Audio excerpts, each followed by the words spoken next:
Rishad Hossain PSL এর অভিষেক ম্যাচে করেছেন বাজিমাত এবং গড়েছেন অনন্য কিছু কীর্তি এবং তিনি যে একদিন বিশ্বসেরা বোলার হবেন তা কিন্তু অলরেডি জানিয়ে দিয়েছেন। আর এই ভিডিওতে আমরা এই বিষয়টি নিয়ে আলোচনা করব। তবে ভিডিও শুরু করার আগে আপনারা যারা আমাদের চ্যানেলে নতুন এসেছেন তাদেরকে বলবো সম্ভব হলে একটা সাবস্ক্রাইব করে সঙ্গেই থাকবেন। প্রথমবার পিএসএল পাকিস্তান সুপার লিগে সুযোগ পেলেন রিশাদ হোসাইন এবং তিনি খেলছেন লাহোর কালান্দার্সের হয়ে। লাহোর কালান্দার্স তাদের প্রথম ম্যাচে হয়তোবা রিশাদ হোসাইনের উপর ভরসা করতে পারেননি, এজন্য তারা তাকে দলে নেয়নি, কিন্তু দ্বিতীয় ম্যাচে দলে নেবার পর রিশাদ কিন্তু তার কীর্তি দেখিয়ে দিয়েছেন এবং তিনি যে কত বড় মাপের বোলার তা কিন্তু অলরেডি এই ম্যাচেই প্রমাণ রেখে গেছেন। কোয়েটা গ্ল্যাডিয়ার্সের বিপক্ষে লাহোর কালান্দার্সের দ্বিতীয় ম্যাচে প্রথমে ব্যাট করতে নেমে লাহোর কালান্দার্স 220 রানের একটা বিশাল টার্গেট দেয়। ব্যাট হাতে রিশাদ হোসেন নেমেছিলেন 8 নম্বর পজিশনে 19 ওভার 3 বলে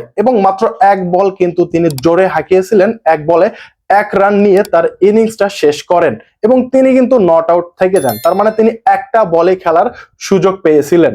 অন্যদিকে বল হাতে তিনি কিন্তু রেকর্ড গড়েছেন। বাংলাদেশের দ্বিতীয় প্লেয়ার হিসেবে পিএসএল এ তিনি কিন্তু রেকর্ড করেছেন 4 ওভার বল করে 31 রান দিয়ে তিনি কিন্তু 3 উইকেট নিয়েছিলেন এবং পিএসএল এ বাংলাদেশের হয়ে প্রথম রেকর্ডটা মাহমুদুল্লাহ রিয়াদের দখলে। তিনি কিন্তু 2017 সালে করাচি কিংস এর বিপক্ষে মাত্র 21 রান দিয়ে 3টা উইকেট নিয়েছিলেন। যাই হোক, পিএসএল বাংলাদেশের সেরা বোলিং ফিগার অনুসারে দ্বিতীয় অবস্থানে কিন্তু রিশাদ হোসাইন। তবে তার হাতে কিন্তু এখনো অনেক সময় রয়েছে, তিনি কিন্তু মাহমুদুল্লাহ রিয়াদকে টপকেও যেতে পারেন। পিএসএল এ বল হাতে রিশাদ হোসাইন তার প্রথম উইকেটটা পান দ্বিতীয় ওভারে গিয়ে।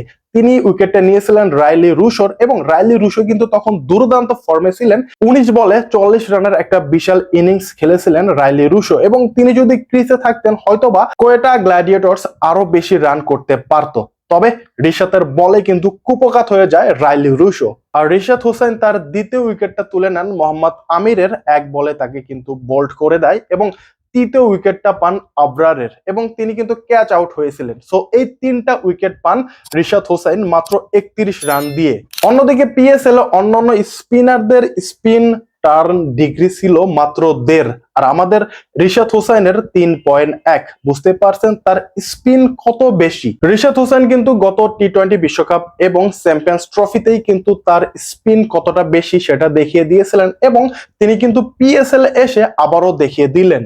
এভাবে চলতে থাকলে রিশাদ হোসেন কিন্তু একদিন বিশ্বমানের বোলার হবে, এটা কিন্তু ধারণা করাই যায়। বাকিটা আপনারা অবশ্যই আপনাদের নিজস্ব মতামত কমেন্টে জানাবেন যে রিশাদ হোসেনকে আসলেই একদিন বিশ্বমানের বোলার হতে পারবে কিনা, আপনাদের কি মনে হয়। সো গাইস, ভিডিও এ পর্যন্তই। ভিডিও ভালো লাগলে আপনারা চাইলে আমাদের চ্যানেলটি সাবস্ক্রাইব করে সঙ্গেই থাকতে পারেন।